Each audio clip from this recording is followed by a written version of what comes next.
Ei, não vai embora ainda. Eu sei que parece um projetor de slides. Suas pálpebras já estão caindo. Mas acredite em mim, isso é consideravelmente mais emocionante. Você pode até querer um. Quem sabe? Veja bem, de vez em quando me deparo com algo totalmente por acidente que nunca vi antes. E muitas vezes tenho que pegá-lo só porque parece incrivelmente superconstruído ou superprojetado para o que faz. E este é um desses dispositivos. Eu o vi no eBay enquanto procurava por algo completamente diferente. E eu simplesmente o comprei por reflexo. Eu tinha que saber o que era. Acho que paguei $35. E quando chegou, fiquei surpreso ao saber que não era nada mais do que parecia ser. O que não parece muito emocionante, já que parece ser, bem, um projetor de slides. E eu não conheço ninguém que se importe com isso. Todo mundo que eu conheço só quer escanear seus slides. E essa é uma meta admirável, com certeza.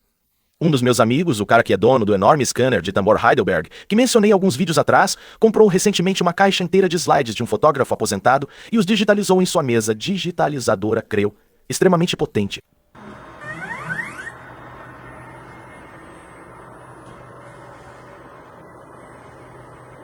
Todas elas acabaram sendo fotos magníficas que datam pelo menos dos anos 70.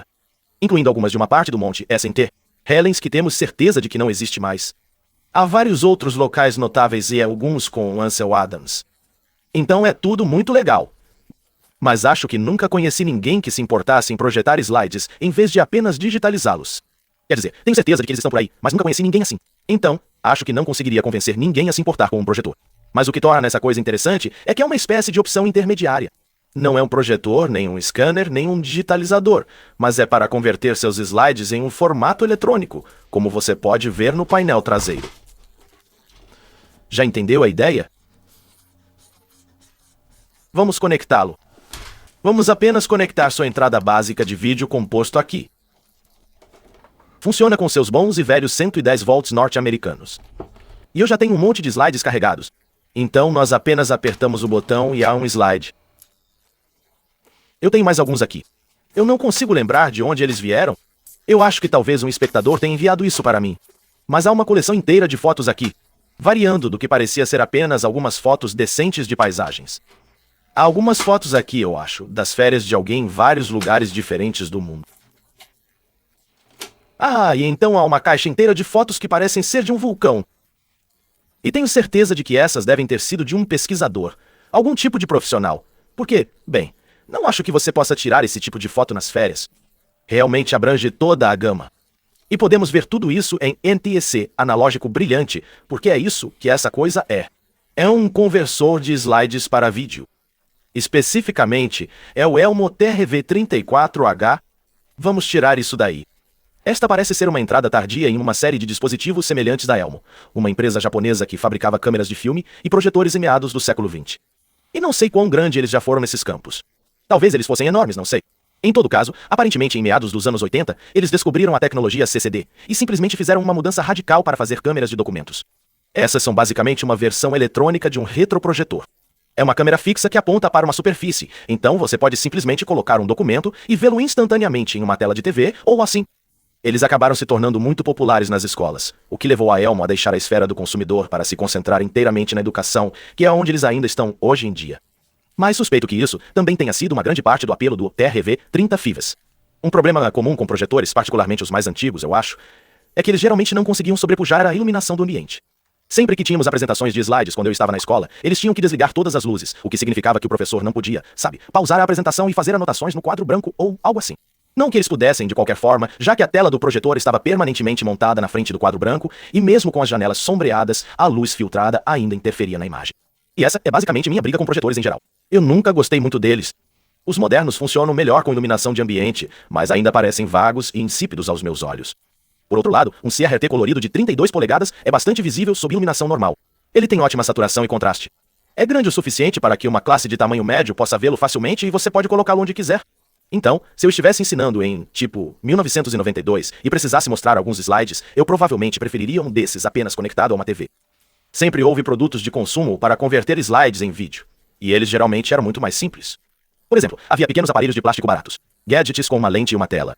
Você apontaria seu projetor de slides para a lente, depois apontaria uma câmera de vídeo para a tela e apenas gravaria as imagens focadas nela. Agora eu nunca usei um desses, mas tenho que acreditar que a qualidade era atroz. A questão é que você já tinha uma câmera e um projetor. Era uma maneira barata de simplesmente casar os dois. E as pessoas geralmente tinham projetores de carrossel com carregamento automático. Então você pode simplesmente clicar em gravar na sua filmadora e então avançar pelos slides, um de cada vez, e clicar em parar. Trabalhos concluídos. Você guarda a coisa e pronto. Agora, se você quisesse maior qualidade e estivesse disposto a carregar slides manualmente, você poderia obter um conversor de visualização direta. As filmadoras de consumo sempre tiveram capacidade macro extrema, e elas apenas montavam um slide 3 polegadas na frente da lente com uma lâmpada e um difusor atrás dele.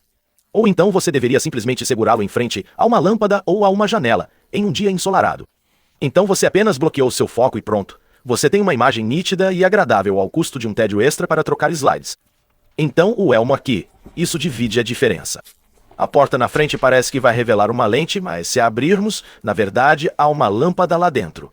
E atrás dela há um difusor. E se destrancarmos esta porta lateral aqui, temos a parte de trás do difusor.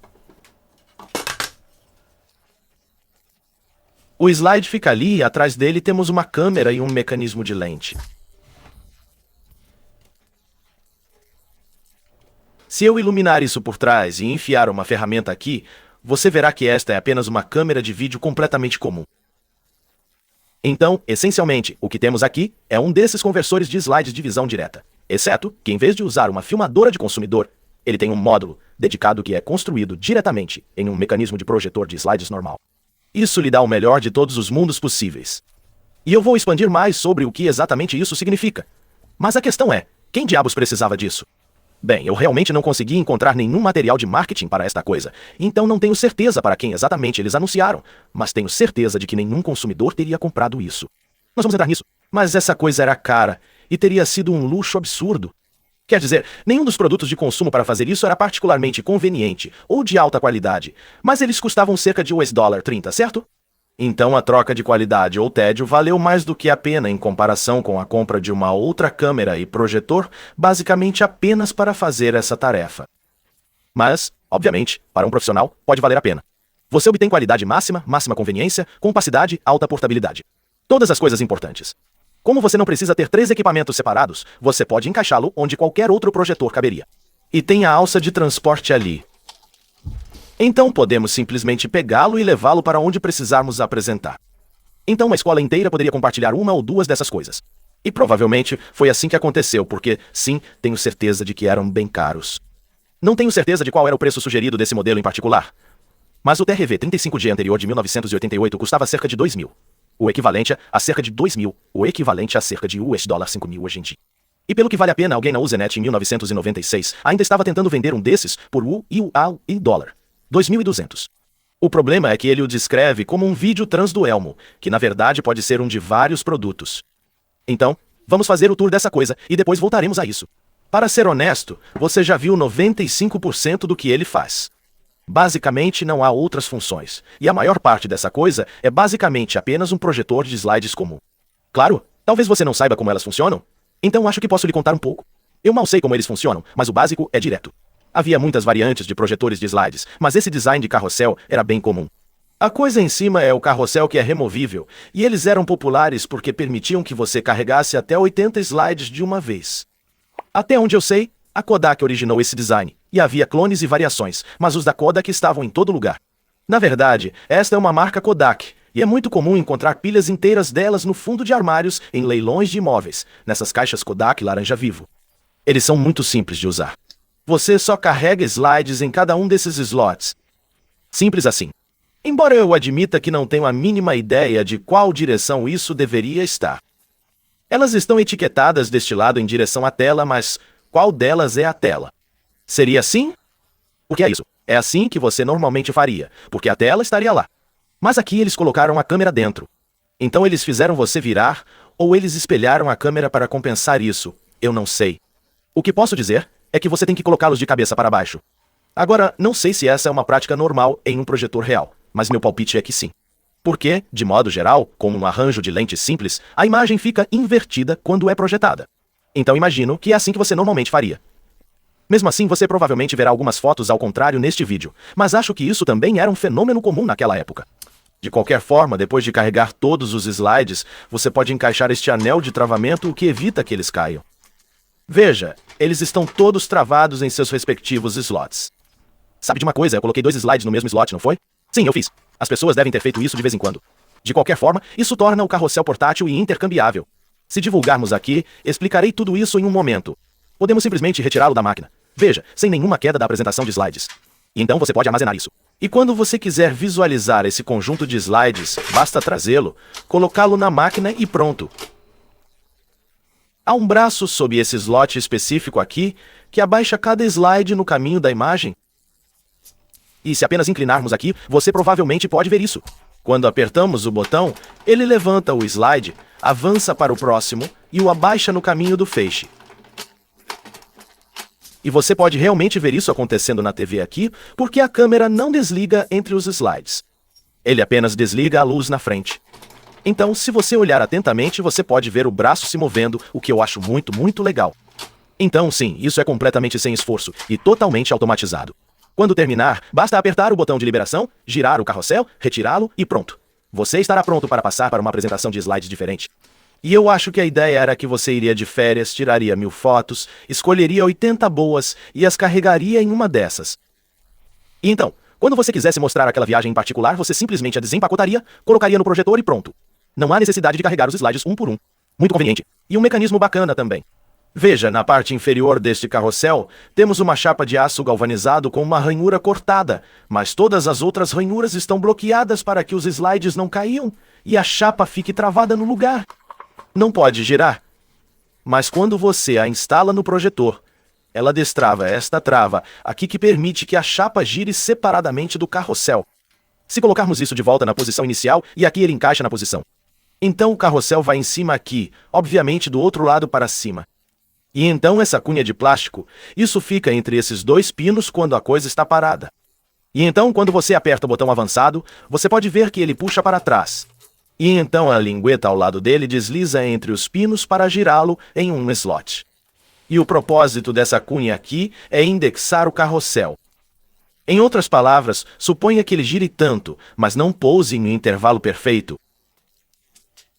Quando essa cunha avança, ela faz isso. Gira para garantir que um slot, e apenas um slot, esteja diretamente sobre a abertura aqui. E essa lingueta se move um slot para frente ou um slot para trás. Mas de outra forma todo o resto funciona da mesma forma. Então, por causa da relação entre a máscara e o resto do carrossel, você não pode simplesmente colocar isso em qualquer posição que quiser. Você tem que girá-la até que ela caia para que saibamos que o slot no escudo de metal está alinhado corretamente. E então, uma vez que você começa a reprodução, por assim dizer, você não pode tirar a coisa. Você tem que girá-lo de volta para aquela posição porque, caso contrário, quando você o remove, um slide potencialmente cai do fundo. Então, por esse motivo, além dos botões de avançar e retroceder, também temos esse botão de seleção. Quando você segura isso, ele segura o elevador do slide na posição para cima, o que permite que você o gire livremente. Porque, do contrário, você teria que esperar o ciclo se repetir várias vezes. Mas você pode ver na parte superior dos slides aqui que, conforme eu giro, o braço levantador está, na verdade, levantando cada um deles ligeiramente. Ah, e se tentarmos posicionar isso cuidadosamente entre os slots, quando soltarmos, opa, eu fiz isso perfeitamente. E a lingueta realmente pousou em cima do pino. Então vamos deixar isso um pouco mais perto quando soltarmos. Aí vamos mais. Você pode ver que ele se encaixa. É uma abordagem muito inteligente e também extremamente comum para resolver exatamente esse tipo de problema. Então, isso é essencialmente 3/4 da máquina ou mais. A maior parte disso é apenas um projetor de slides completamente comum. A única diferença real é que eles inverteram a ótica. Normalmente você teria uma luz muito brilhante aqui atrás que ilumina o slide, e então uma lente aqui que a projeta. Então eles apenas trocaram a luz do lado de fora e a lente aqui. Em vez de expandir a imagem, ela a encolhe para um sensor de câmera ali atrás. Como observado, a câmera produz vídeo NTSC completamente normal, embora eles também tenham criado uma versão PAL naturalmente. E isso seria realmente preferível, se você pudesse usá-lo, porque PAL tem resolução mais alta e tem cores melhores. E não é como se a menor taxa de quadros importasse para imagens estáticas, embora eu diga que aretés de 50 Hz são dolorosamente tremeluzentes, então eu odiaria usar um desses na escola. Mas mais intrigante do que a câmera em si é a variedade de saídas e entradas que ela tem. Como eu disse, eu estava usando a saída composta, mas isso também fornece vídeo S e RGB simples, ambos com sincronização composta separada e com sincronização em verde. Agora isso coloca firmemente este gadget em algum lugar do domínio profissional, Particularmente o recurso de dissipador em verde, porque até onde eu sei isso era principalmente útil para monitores de computador do final dos anos 80 e 90. Não creio que teria muita utilidade em qualquer outro lugar. Então, com esses recursos muito profissionais, não é surpresa que ele também tenha Genlock. Agora, isso leva um bom tempo para ser explicado completamente. Mas basicamente, se você tem várias fontes de vídeo e quer alternar ou mesclá-las rapidamente de forma limpa, você tem que fazer com que elas alinhem perfeitamente o início de cada um dos quadros de vídeo. E o bloqueio de geração é como você faz isso. Esse recurso está aqui, no entanto, pelo menos em parte porque a Elmo vendeu um mixer de vídeo dedicado junto com essa coisa. E vamos conectar isso de volta por um momento. Normalmente, quando você está fazendo uma apresentação de slides, toda vez que você avança a imagem fica em branco por um momento porque, novamente, você não quer ver o slide indo embora e voltando. Então ele apenas desliga a luz ou tem um obturador. Isso não parece muito profissional, no entanto. Então a ideia era que você comprasse entre 2 e 4 desses conversores de slides e os conectasse a um mixer e usasse um computador para sincronizar tudo. Então você começaria sua apresentação com fade-in na máquina 1 com um slide já carregado. Então você faria o crossfade para a máquina 2 e avançaria o slide na máquina 1 enquanto o público não pudesse vê-lo. Então você pode voltar a ele e assim por diante. Isso lhe daria uma apresentação completamente perfeita, sem quadros pretos. Então Elmo ou tinha a noção de que essas máquinas seriam usadas para shows ao vivo altamente polidos. Tchau. Grandes empresas. Ou eles estavam imaginando pessoas gravando apresentações de slides muito bonitas em fitas de vídeo. E ambos são casos de uso muito válidos. Mas o que comecei a pensar é que esse modelo em particular, até onde posso dizer, é de algum momento do início, a meados dos anos 90. Quando o Ken Burns Star estava brilhando. Mas a edição de vídeo digital ainda não era altamente acessível. E eu posso ver perfeitamente essa configuração sendo usada para tipo documentários de baixo orçamento e alta qualidade. Mais sobre isso à medida que avançamos. Mas para promover esse sonho, o TV na verdade tem uma porta serial para controle de computador. Eu não tenho docs para isso, mas aparentemente ele poderia controlar todas as funções. Isso obviamente vai incluir, você sabe, mover o carrossel para frente e para trás. Mas você também pode presumivelmente controlar a câmera porque o zoom, o foco e a abertura são todos ajustáveis, eletronicamente. Posso imaginar vários usos para isso. Por exemplo, se estivermos apenas olhando para um slide e quisermos empurrar o centro dele, podemos fazer isso suavemente. Embora eu suspeite que muito do motivo pelo qual esse recurso está aqui, na verdade, tem a ver com fotos de retrato. Algo que eu nunca percebi sobre slides por muito tempo. Embora o quadro do filme seja retangular, o slide é perfeitamente quadrado. E isso é para lidar com fotos de retrato. Você pode simplesmente girá-los para ficarem do lado certo para cima. Porque o quadro de vídeo NSCC é um pouco retangular. Se estiver olhando para fotos no estilo paisagem, você vai querer aumentar o zoom para que elas preencham o máximo possível da tela. Mas quando você se depara com uma imagem no modo retrato, ela vai cortar a parte superior e inferior. Então você vai querer poder diminuir o zoom para obter a coisa toda. Então você sabe, é provavelmente para isso que ele está lá. Mas você poderia fazer alguma merda de Ken Burns de baixo orçamento com isso. Temos que apreciar isso. Agora o foco também é ajustável, e isso parece meio inútil no início, porque podemos movê-lo de uma ponta a outra, e nada realmente parece acontecer. Mas isso é porque a profundidade de campo é profunda o suficiente aqui que não é necessário se aumentarmos o zoom. No entanto, esta não é uma foto ideal. Um momento. Isto é bem sutil, então não sei se você conseguirá ver, especialmente dada a cadeia de captura que estou usando.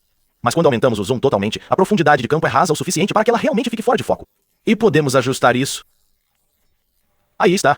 Isso parece muito mais nítido, pelo menos na tela aqui. Ah, e sabe de uma coisa? Isso provavelmente é menos proeminente do que eu esperava. Porque nossa abertura está realmente bem fechada agora. Essa coisa não tem circuito de exposição automática. Ela só dispara em uma velocidade de obturador fixa. E espera-se que você faça toda a compensação de exposição manualmente usando a íris da câmera. Porque se você estiver olhando para uma foto bem exposta de um dia ensolarado como este, você tem que fechá-la bem, porque o filme é quase transparente. Você está quase olhando diretamente para a fonte de luz. Mas se for uma foto tirada à noite, então ela ficará muito mais escura. Então você vai ter que abrir um pouco a íris para compensar. E então se você estiver olhando para uma foto do céu noturno, bem, esse quadro do filme é quase completamente opaco. Então você pode precisar abri-lo um pouco. Isso é meio lamentável. A faixa dinâmica desta câmera simplesmente não é tão boa quanto poderia ser. E isso significa que algumas imagens não podem realmente ser expostas corretamente. Por exemplo, esses caras aqui, eles são uma bagunça. Isso é realmente completamente injusto, porque este é um formato muito estranho. Deixe-me conseguir um cenário melhor para você. Esses slides da Panaviel, pelo que li, eram souvenirs feitos pela Panaviel em meados dos anos 60 e vendidos em lojas de souvenirs. E o objetivo deles, eu acredito, era serem vistos nos estranhos visualizadores de slides de mesa da Panaviel que tinham apenas uma lâmpada e uma lente de aumento. E então a proporção quadrada, que eu acho que é o produto do filme de formato 127, não era um problema para eles. Mas tenho a sensação de que a Elmo não considerou essas coisas quando projetou o FEV. Você pode diminuir o zoom o quanto quiser. Você não verá a coisa toda porque a lente realmente corta o canto da imagem, o que avinheta muito mal. Agora, tenho certeza de que isso não importava para eles porque... Bem, eu acredito que na época em que essa coisa foi feita, no final dos anos 80 ou 90, esse formato de filme já estava morto há muito, muito tempo. Mas eles também provavelmente estavam focados principalmente em... Você sabe, coisas que as pessoas poderiam realmente usar na escola, o que era muito mais provável de ser algo assim. Este é outro daqueles slides. Me faz pensar exatamente de onde isso veio. Se você me enviou isso e eu simplesmente esqueci que você fez isso, sinto muito. Me avise. Colocarei seu crédito na descrição se quiser. Mas isso parece ser, na verdade, um slide para uma sala de aula. Isso parece ser algumas equações. Não sei nada sobre eles, mas são para uma aula de matemática ou ciências. E você sabe, naturalmente, isso só vem em uma moldura típica de 35 mm. Então tenho certeza de que essa é a única coisa com a qual Elmo se importava, e nem é pertinente ao ponto que estou levantando. O que eu realmente queria mostrar a vocês é que não há como expor essas fotos corretamente. Esta imagem parece terrível. Não dá para ver nada aqui embaixo porque está tudo destruído, e não dá para ver nada aqui em cima porque tudo desapareceu nas sombras. Bem, se abrirmos a íris, teremos detalhes na linha das árvores, mas estourará ainda mais o fundo. E se fecharmos a íris, começaremos a obter alguns detalhes aqui embaixo, mas o fundo simplesmente desaparece. Agora, isso é completamente irracional da minha parte porque esse slide está realmente arruinado, se você pode acreditar. Esta deveria ser uma foto colorida, mas aparentemente muitos filmes coloridos dos anos 60 desbotam para o vermelho assim. E, de fato, se olharmos bem de perto e abrirmos a abertura totalmente, há apenas um toque de verde na linha das árvores. Então, esse slide está totalmente destruído. E foi completamente injusto usar isso para testar o Elmo. Mas eu escolhi porque ele exagera um problema que eu já vi em muitas apresentações de slides normais. Por exemplo, com esta imagem aqui, obviamente o céu está completamente estourado. Mas se fecharmos a íris aqui, ok, agora o chão está bem exposto. Mas para ver o céu, temos que ir mais longe e começamos a perder o chão. Se você estivesse olhando para isso em um projetor de slides normal, acho que estes seriam muito mais equilibrados. Na verdade, se olharmos apenas o slide diretamente na minha câmera moderna, que tem um alcance dinâmico muito melhor, você pode entender o que quero dizer. A foto real está muito bem exposta. Parece ótimo.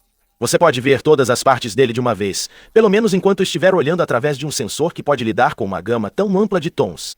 O céu é de fato muito mais brilhante que o solo, e nossos olhos podem lidar com isso. E este sensor de câmera está muito mais próximo de um olho humano do que qualquer coisa que você poderia obter em 1998. É estranho pensar nisso, mas a imagem eletrônica ainda estava meio que em sua infância, certamente no que diz respeito a qualquer coisa que um consumidor pudesse comprar. Então isso é apenas um padrão para o curso, na verdade. Então essa coisa não é perfeita. Quem está surpreso? Mas o fato de você ter controle total sobre todas essas propriedades, sem falar no controle remoto de um computador, aparentemente é bem fenomenal. Sabe, você poderia automatizar zooms, obviamente, e poderia automatizar fades, na verdade. Acho que não ficaria tudo preto. Então eu pareço um pouco bobo agora. E você pode até fazer alguns efeitos de foco muito limitados. Tudo na câmera. E mais uma vez, acho que um aspirante a Ken Burns poderia ter adorado essa coisa. Mas é basicamente isso. Para os controles principais, só faltam algumas coisinhas. Há um ajuste de detalhes aqui que é um potenciômetro que apenas controla, como um filtro de nitidez. Então, há alguns ajustes de sincronização para a entrada do Genlock. Também temos algumas portas remotas. Em geral, os projetores vinham com um controle remoto e um cabo muito longo, então você podia andar pela frente da sala e simplesmente apertar o botão para mudar os slides, ou ter alguém no fundo comandando o show. Então isso faz sentido. Ah, também tem um cronômetro aqui, e isso teoricamente permitiria... Oi, começou a funcionar todas as vezes que testei isso antes. Não funcionou. Eu não tinha ideia do porquê. Mas nossa, isso é muito rápido. Acho que é mais rápido do que deveria ser. Senhor. Certo, assim é melhor. A expectativa é que ele diminua para 1,5 segundos e aumente para 30. Rapaz, é quase como se coisas velhas geralmente não estivessem nas melhores condições e fossem meio escamosas. Quem diria? Mas o último controle aqui é esse cara. Este é o corretor de cores. E se ligarmos isso, o joystick permite que você rebalanceie todos os 3 canais de cores. Agora, obviamente, nas bordas, você obtém alguns efeitos bem extremos, e isso é legal. Mas eu acho que geralmente o propósito dessa coisa seria para algumas capacidades limitadas de câmara escura. Por exemplo, Se você estivesse gravando slides em uma fita de vídeo para uma apresentação para reproduzir mais tarde, e tivesse um monte de fotos com uma tonalidade geral de cores quentes, e chegasse a esta, e ela fosse apenas um pouco fria para o seu gosto, você poderia equilibrar mais para o quente e então, sabe, apertar o botão de pausar no seu videocassete e gravar alguns segundos daquele slide, depois apertar o botão de pausar novamente e passar para a próxima imagem. E então você poderia equilibrar isso onde você quisesse. E assim por diante. E com isso, você viu praticamente tudo o que isso pode fazer. É um dispositivo muito simples. Ele faz uma coisa, faz muito bem, eu diria, e com muita flexibilidade, e é provavelmente por isso que Elmo os fez por mais de uma década. O modelo mais antigo que consegui encontrar era chamado apenas de TRD-35, sem maldito A, B, C ou D. E pode ter sido vendido em 86, mas tenho mais certeza, por volta de 88. Então eles tinham o 35G, o H, o IS-G. Eles também tinham uma série inteira de conversores de filme de 16mm chamados TRV-16. Eu não sei nada sobre eles. E talvez eles tenham feito mais modelos. Eu sei, a trilha meio que esfria nesse ponto. Mas parece que o RV no nome é uma abreviação de Transvideo. Esse é o nome de toda essa série, por razões óbvias. E aquele primeiro modelo, sem nenhuma letra, parecia ter sido vendido somente com esse nome. Parece que o RV-35 custava cerca de $1.700, enquanto o G, que está muito mais próximo disso, como discutiremos, custou algumas centenas de dólares a mais. Então, quase parece que o original pode ter sido direcionado a, tipo, pais ricos, em vez de necessariamente profissionais. Você pode dizer que a parte superior e inferior do chassi são idênticas, mas o painel traseiro é completamente diferente. Os controles de foco de zoom e íris são todos manuais. E não temos saídas além de composto simples sobre REICA, que é frequentemente toda a indicação de que você precisa de que algo é voltado para o consumidor. Há também alguns conectores de áudio aqui atrás. Esses são curiosos. Eu encontrei o manual do 35G, e ele diz que você pode conectar um Slide Recorder 801 para sincronizar fala ou música com sua apresentação. Mas o 35G não tem entradas de áudio. Então tenho quase certeza de que ele estava apenas falando sobre enviar algum tipo de pulso ao toca-fitas para dizer quando tocar e pausar. Eu já vi isso antes. Aparentemente, este é o Slide Quarter, e muito provavelmente é apenas um tocador de fita cassete comum com um solenoide para iniciar e parar a reprodução. Coisa muito comum, mas não requer nenhum tipo de passagem de áudio no próprio projetor para funcionar. E de fato, o 35G não tem uma, então não sei para que servem as portas de áudio no 35. De qualquer forma, essa é a única parte que necessariamente parece mais barata. Se dermos uma olhada no 35G, o modelo mais caro, parece que as únicas mudanças reais são a adição de conectores BNC e uma entrada Genlock. Não há RGB, não há S-Video, e os controles da câmera ainda são manuais, embora isso não seja surpresa porque também não tem controle de computador. Provavelmente porque a Elmo ainda não estava vendendo mixers de vídeo. Esse teria sido um produto bem picante para 88. Então o 35H é um salto enorme em capacidade sobre esses modelos, mas também é bem mais novo. As referências mais antigas que consigo encontrar são alguns folhetos que parecem ser de 1998. Quer dizer, eles têm URLs de site, certo? E isso faz sentido porque em 98 os processadores de vídeo RGB e mixers controlados por computador eram muito mais acessíveis até mesmo para prosumers. As interfaces eram muito mais baratas de adicionar de qualquer maneira, então fazia mais sentido simplesmente colocar tudo na pizza, caso alguém quisesse. Agora, falando das outras saídas de vídeo, adoro comparar suas qualidades relativas, mas francamente não sou muito bom nesse tipo de coisa. E tentei colocá-las em todos os equipamentos de captura que tenho em mãos, e a imagem sempre parece a mesma, pelo menos em vídeo composto Nest. Então, ou isso tem um vídeo composto muito bom, um vídeo S muito ruim, ou minha cadeia de captura é péssima. E estou pensando que é a última. Acho que há uma etapa de desentrelaçamento acontecendo em algum lugar, que não consigo desabilitar. Francamente, eu não sou a pessoa certa para comparações de qualidade, então provavelmente eu estragaria tudo. E quanto ao RGB, não consigo nem capturá-lo. Não encontrei nada que aceite esse sinal, exceto meu OSSI. E o resultado tem muitas distorções e névoa de cor, obviamente não representativo. Não sei se isso é apenas um circuito cansado no Elmo, cabeamento ruim. O conversor não está discado, mas em todo caso, é um teste ruim. Então vou continuar com o que sou melhor e mostrar o interior. Toda vez que desligo essa coisa, esqueço de tirar o carrossel primeiro. Sabe, eu deveria mencionar aqui, na verdade, há uma maneira de contornar isso. Se você pressionar esse botão de liberação no meio, você pode retirá-lo. O problema é que agora essa coisa está desincronizada, então você tem que girá-la até que ela trave no lugar. Se você não fizer isso do jeito certo, seus slides podem cair. E sabe uma coisa? Desde que percebi como isso funciona, tem algo que eu queria tentar.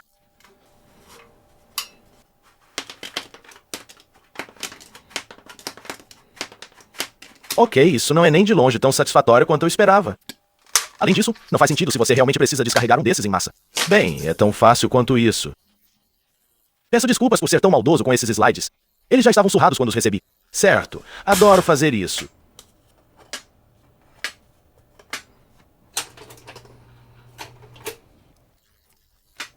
Esta máquina é magnificamente bem construída. Se você não percebeu, nada disso é plástico. Isso tudo é alumínio fundido ou magnésio. Não tenho certeza de qual, mas tem uma quantidade tremenda de peso. Felizmente não é difícil desmontar. São apenas 4 parafusos. E como eles vão para metal em vez de plástico, não são difíceis de remover. Um deles estava sob um adesivo de garantia anulada e não era anulado, pelo que isso vale. Ah, eles são muito longos. Naturalmente, tenho que lembrar quando abro essa coisa para procurar uma marca de fundição e ver se é alumínio, magnésio, etc. Pode ser apenas um pedaço enorme de zinco, eu acho. Ah, espera. Temos que virar. Caso contrário, é um erro fácil de cometer. Tudo bem. Esse cara salta na hora. Tudo está ancorado no outro lado, e o erro fácil é um que eu aparentemente já cometi. Se você tentar puxar isso, esses cabos ficarão presos nos conectores tipo pá aqui embaixo, e você terá um problema. Eu os desconectei antes e esqueci de conectá-los novamente. Vai eu. Além disso, ambos são pretos, então coloquei uma bandeira neste para poder lembrar que ele vai no pino superior. Mas eu também sabia que muito provavelmente este é um ventilador AC. E não consigo ver a etiqueta deste lado, mas é fácil o suficiente para descobrir. Provavelmente são apenas 120 volts. Mas poderia ser reduzido para, tipo, 24 ou algo assim.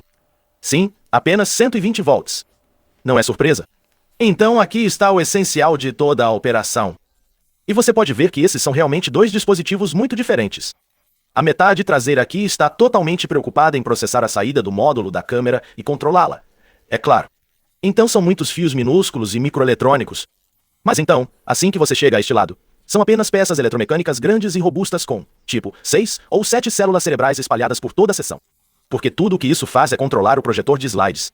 Uma tecnologia muito mais antiga e simples. Agora, eu realmente não tenho muito a dizer sobre o circuito da câmera. É tudo muito denso para eu entender. E o Imager real, ele está aqui atrás, mas está absolutamente enterrado e invisível. Não há como vê-lo. Consegui retirar o módulo inteiro da câmera e pensei que seria fofo apenas apontar para mim e acenar. Mas não funciona muito bem. O foco traseiro da lente é definido de forma que só é possível tirar fotos macro. Você não pode focar mais do que alguns centímetros. E descobri que era tão complicado desmontar o lado da câmera que nunca mais conseguiria montá-lo. Ele simplesmente ficaria arruinado. E tudo o que veríamos no final é um módulo que, prometo, parece exatamente com este. Eles parecem todos iguais. Vamos deixar tudo isso de lado. Porque vale a pena, no entanto, o panfleto diz que o sensor é um CCD de meia polegada com resolução de 811 por 508. O que é suficiente para uma imagem NSC de resolução total. Isso é tudo o que posso dizer. Mas também é tudo o que há para saber. Por outro lado, este servomecanismo. Isso é digno de menção. E tem algumas coisas a dizer sobre isso. Praticamente qualquer câmera com controles automáticos é construída assim. Você tem anéis de controle na lente para íris, zoom e foco. Então, se ajustarmos este, aí está sua íris. Se ajustarmos este, aí está seu zoom. Então, este aqui será seu foco. Não que possamos realmente dizer. E então a automação vem desses pequenos motores, que são engrenados para cada um desses anéis. Daí os dentes da engrenagem aqui. Então, se ajustarmos a íris, você pode ver aquele cara girando ali atrás. Se ajustarmos o foco e o zoom, fica bem claro como tudo isso funciona. Agora você notou que quando eu ajustei isso manualmente, não parece muito suave, certo? Enquanto se fizermos isso com o motor, parece bem melhor, certo? Porque você tem um pequeno motor que está conduzindo-o por uma redução de marcha muito pesada. Então podemos imaginar que aqueles modelos anteriores com controles manuais provavelmente pareciam tão horríveis. Mas não tenho certeza se é por isso que eles adicionaram os controles do motor. Acho que a operação manual suave foi apenas um bônus. A intenção real provavelmente era apenas tornar o recurso de controle remoto serial possível. E enquanto gravava a maior parte deste vídeo, fiquei pensando o quão capaz esse recurso realmente era. Se ele tinha um monte de funcionalidades ocultas, isso realmente torna essa coisa muito mais impressionante do que parece. Porque isso às vezes acontece com esse tipo de coisa. No entanto, acabei de aprender a resposta para isso. E não. Um dos meus clientes realmente desenterrou o manual para o 35H. E acontece que a sequência de comando serial é bem direta. Então eu mexi um pouco com isso. E parte dela funciona exatamente como você esperaria. Podemos avançar e reverter quadros. E podemos ligar e desligar a luz manualmente.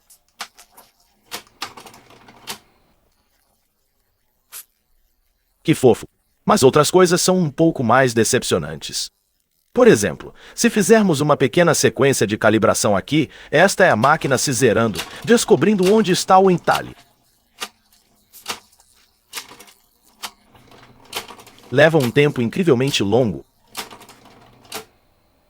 Mas agora ela sabe onde está o quadro 0. Então agora podemos dizer para ele ir diretamente para um quadro predeterminado.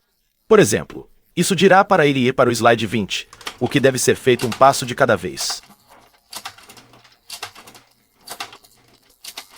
Admito que eu esperava que ele fizesse apenas um clunk e depois disparasse para o slide que eu queria. Eu posso ver por que isso não aconteceu, porque não há um mecanismo de codificação aqui. Este míssil não sabe onde está. Ele só sabe onde não está. Há um microinterruptor sob o entalhe na bandeja aqui que pode detectar o slide 0, mas essa é a única informação que ele tem. Então, uma vez descoberto, ele pode avançar um passo de cada vez para chegar a qualquer slot, mas não tem como pular vários slots de uma vez, de forma confiável, o que é incrivelmente irônico, porque essa coisa é essencialmente um codificador rotativo perfeito. Esses pinos, como estabelecemos anteriormente, correspondem cada um a um slot. Então, eles poderiam ter um seguidor que simplesmente desliza sobre eles enquanto gira. E cada vez que ele pulsa, ele sabe que avançou uma posição. Então ele poderia facilmente usar isso para indexar rapidamente qualquer slot com a adição de apenas um microinterruptor. Ou mesmo, agora que penso nisso, um simples sensor óptico. Então isso parece uma grande falha e uma grande decepção. Mas piora... Existem comandos para ajustar a câmera, o zoom, a abertura e o foco. Mas o único parâmetro que eles aceitam é para dentro ou para fora. Você não pode dizer para ele ir para uma posição específica por motivos que abordaremos em breve. E tudo se move em incrementos fixos. Então, toda vez que enviamos o comando de zoom, ele se move nessa quantidade, e não é possível aumentar ou diminuir o salto. Agora isso é muito grosseiro para, encadear os comandos para obter um bom efeito de zoom em rampa. Então, sim, apesar das minhas piadas sobre fazer a coisa do Ken Burns com isso, você não vai produzir um documentário sobre beisebol usando esta máquina. E isso é uma pena, porque eles estavam muito perto de criar uma máquina que pudesse fazer isso. Do jeito que está, não tenho certeza para que servem a maioria desses controles de computador. Então, com a integração do computador sendo tão limitada, acho que na prática você teria operado essa coisa principalmente manualmente. E isso me permite passar para um recurso interessante desta e provavelmente de muitas outras lentes de câmera de vídeo de consumo. Esses motores aqui são geralmente chamados de servos. Mas enquanto essa palavra geralmente implica um mecanismo de feedback, algo que deixaria o computador saber onde cada anel de lente está posicionado, isso não tem nenhum. É por isso que não há comandos seriais para aplicar zoom ou focar em um ponto específico, porque o computador não sabe onde estão os controles ou mesmo onde eles não estão. Ele nem tem interruptores de limite. E isso significa que este sistema não tem como impedir que você opere esses motores pelo tempo que quiser, mesmo que a lente não tenha para onde ir. Felizmente eles levaram isso em conta. Se apertarmos o botão de foco quando ele atingir o fim de seu curso, ele para de girar.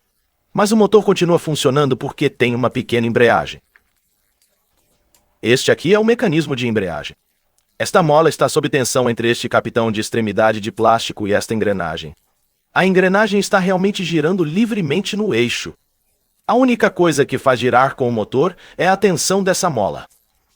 Então, quando a resistência é baixa, essa pressão é suficiente para acoplá-la ao eixo. Mas quando a resistência aumenta, a mola começa a escorregar. E assim, temos uma embreagem limitadora de torque. Uma coisa que eu realmente gosto sobre isso é a maneira como eles acoplaram esta tampa de extremidade ao eixo. Na verdade, é obstinado. Você pode ver isso. Este eixo branco aqui se alarga horizontalmente. Mas, na verdade, há uma forma cruciforme cortada nesta tampa aqui. Se você me perdoar pelos dedos sujos, vou ver se consigo desacoplar isso para você. Você apenas comprime a mola, depois gira, e pronto. Ela sai imediatamente e eu a coloco no mecanismo. E então você pode ver que esse cara está girando livremente no eixo ali. A única coisa que faz isso se mover é esse atrito. Eu vou conseguir tirar essa tampa de volta? Bem, espero. Aí está. Naturalmente, é muito mais divertido desmontar do que montar novamente. Oh, eu consigo comprimir esta mola. Isso vai ser ótimo. Mas antes de montá-la novamente, posso mostrar como isso funciona. Agora você pode ver que, apesar do recorte em forma de cruz, há saliências, pequenos patamares e cada uma dessas asas. E é por isso que, quando você gira 90 graus, ele engata e assenta nos cães. É uma maneira muito simples de fazer as coisas. Eu já vi isso muitas vezes, mas toda vez que faço, eu simplesmente adoro. É uma das minhas formas favoritas de transferir força. E agora eu consigo tentar colocá-lo de volta. Deseje-me sorte. Ai, vamos nós. Ai, entendi. Agora, devo mencionar que, embora esta máquina definitivamente tenha algumas peças super construídas, esses servos não estão entre elas. Quando comprei, 2 desses controles funcionaram, mas a íris não. Eu consegui ajustar o anel manualmente, então sabia que ele não estava preso. Mas quando apertei o botão, nem senti o torque do motor. E eu imaginei, sabe que poderia ter queimado. Mas eu estava imaginando que era apenas lubrificação ruim. Então desmontei tudo e descobri que depois de remover a caixa de engrenagens, o motor girava livremente. Então o problema deve ser com a caixa de engrenagens. Desmontei-o e descobri que estava cheio de engrenagens minúsculas, todas feitas de plástico de baixa qualidade, com apenas um pouco de graxa dentro. E a consistência não foi a pior que já vi. Ainda não tinha virado cimento, mas acho que a combinação de baixo torque do motor, alto atrito das engrenagens baratas, a relação muito alta e a graxa ligeiramente espessada, tudo isso se somou para travar o motor. Então retirei as engrenagens e as enxaguei com isopropil. Não é o melhor solvente para isso, de longe, mas era a única coisa que tinha certeza de que não derreteria nada. Então eu montei de volta com um pouco de graxa de silicone. Novamente, a única coisa que eu tinha em que confiava que não derreteria plástico. E vejam só, o servo funciona novamente. Sinto que isso não teria acontecido se eles tivessem usado engrenagens de latão. Mas o que eu sei? Literalmente nada. Eu nunca fui à escola. Agora, voltar nossa atenção para a outra metade da máquina é como voltar 30 anos no tempo. O que faz sentido, porque na verdade o que temos aqui são apenas as entranhas de um projetor de slides carrossel, que é um dispositivo muito mais antigo. O propósito de tudo o que você vê em toda essa metade da máquina é apenas girar o carrossel e levantar os slides. E também é um sistema bem inteligente. O motor aqui embaixo, esse grande gigante aparelho de corrente alternada com postes sombreados, é o que faz todo o mecanismo funcionar. Então, se apertarmos o botão, é assim que um ciclo se parece. E você verá, mesmo depois que tudo isso parar de se mover, ainda há muito ímpeto para sangrar. O resto do mecanismo aqui requer muito torque. Então o motor usa uma transmissão sem fim para obter uma redução acentuada da engrenagem. Mas isso dá ao motor muito tempo para acelerar e desacelerar, e isso não se encaixa muito bem no mecanismo. Cada ciclo tem um início e um fim muito bem definidos. Então, para consertar essa disparidade, temos um mecanismo de embreagem muito simples. Aqui embaixo, o motor aciona uma engrenagem branca, embora eu ache que cog seja mais preciso, porque em vez de engatar em outra engrenagem, ele aciona um fecho de metal no outro lado da embreagem. Então, quando você aperta o botão avançado, um solenoide libera essa trava. Uma mola o arremessa para baixo. Ela se prende a um dos dentes do cognitivo que a acopla ao motor e começa a girar. Mas o solenoide cai imediatamente, e quando a trava volta, ele é arrancado da engrenagem, desacoplando-o instantaneamente do motor. Agora estou meio surpreso que esse sistema ainda funcione. Temos uma aba de aço sendo arrancada de um dente de plástico sob forte torque. Isso parece que desgastaria os dentes muito rapidamente. Eles também não são tão profundos. Não há muita carne a perder antes que eles não peguem mais. Eu me pergunto, talvez essa máquina não tenha sido muito usada. Talvez esse seja apenas um plástico muito resistente. Talvez a graxa esteja fazendo muito trabalho pesado. Ou talvez seja apenas que, devido à alta contagem de dentes, o desgaste é distribuído tão uniformemente que pode sobreviver por um tempo razoavelmente longo. Não sei, mas, fora isso, parece um design bem legal. Agora, a razão pela qual precisamos de tanto torque é porque ele está movendo muitos mecanismos ao mesmo tempo, e não tem muita alavancagem. Eu adoraria desmontar essa coisa toda e mostrar a vocês cada parte do mecanismo, mas tenho certeza de que não conseguiria montá-la novamente. Então você vai acreditar em mim. O levantador aqui, o cara que levanta e abaixa os slides, parece ser uma alavanca de classe 3. O fulcro está bem aqui embaixo, mas a energia está sendo inserida bem próximo a ele. Está saindo desta câmera aqui, então há muita desvantagem mecânica ali, e é preciso muita força para fazer essa alavanca se mover. E esse came está acionando muitas outras coisas também. Por exemplo, o grampo deslizante. Esta placa de metal aqui é articulada, e sempre que avançamos o slide, ele se levanta, e quando o novo slide entra, ele vira para frente para prendê-lo contra a placa de aço ali, o que garante que o plano da imagem não se mova entre os slides. E claro, como você viu antes, temos a lingueta que gira o carrossel e a que o trava no lugar. É difícil ver tudo isso em ação, já que tudo é muito denso. Mas, apenas na minha opinião, parece que o motor está lutando contra muitas desvantagens mecânicas. Há muita alavancagem aqui trabalhando contra o motor. E isso é algo comum em autômatos de consumo como esse, pelo menos na minha observação. E ainda funciona muito bem. Então não posso reclamar. E isso é basicamente o elmo, em poucas palavras. Funciona muito bem. Não há nada particularmente notável sobre ele, exceto que ele existe. E eu não sabia que algo assim já tinha sido feito. Quer dizer, é claro que hoje em dia há bilhões de slide scanners no mercado, mas nada como isso. Os de ponta são scanners lineares convencionais, então você tem que esperar muito tempo para cada quadro. E então, você obtém um arquivo que pode visualizar em um computador. Eles não têm saídas de vídeo ao vivo. E então você tem a enxurrada de modelos de consumo, que eu imagino que sejam todos exatamente a mesma unidade por baixo do capô. Eles são obviamente construídos muito parecidos com isso, usando um módulo de câmera para capturar um quadro inteiro de filme de uma só vez. Mas se você observar as amostras digitalizadas, a tinta, assim como os artefatos de remoção de ruído digital, são uma indicação clara de que esses são basicamente os mesmos sensores baratos de 12 megapixels da Sony que você encontraria em um smartphone. Então eles são péssimos. Mas o mais importante é que não encontrei nenhuma evidência de que eles possam fazer saída de vídeo ao vivo, nem que nenhum deles tenha carregadores automáticos, além de, você sabe, 5 ou 6 slides. Este dispositivo é interessante porque você pode colocar 80 slides nele e alternar entre eles indefinidamente, talvez com um computador controlando o processo ou automaticamente assim. E eu sinto que há pessoas por aí que adorariam usar isso em um projeto de videoarte, esse tipo de coisa. E provavelmente não seria muito complicado substituir o módulo da câmera por um moderno que emita HDMI. Então, se você encontrar um desses no eBay, talvez seja melhor comprá-lo e tentar. Mas de qualquer forma, é tudo o que tenho a dizer sobre isso. Não há grandes revelações, apenas uma coisa legal que descobri e queria que todos soubessem. Então, se você gostou e é novo no meu canal, considere se inscrever.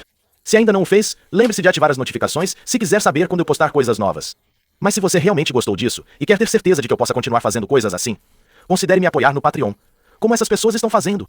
Tudo o que faço é financiado por espectadores como você, incluindo comprar coisas estranhas no eBay e esperar que se tornem interessantes. Então sou incrivelmente grato a todos que me apoiaram lá. Não posso agradecer a todos o suficiente. E a todos os outros, obrigado por assistir.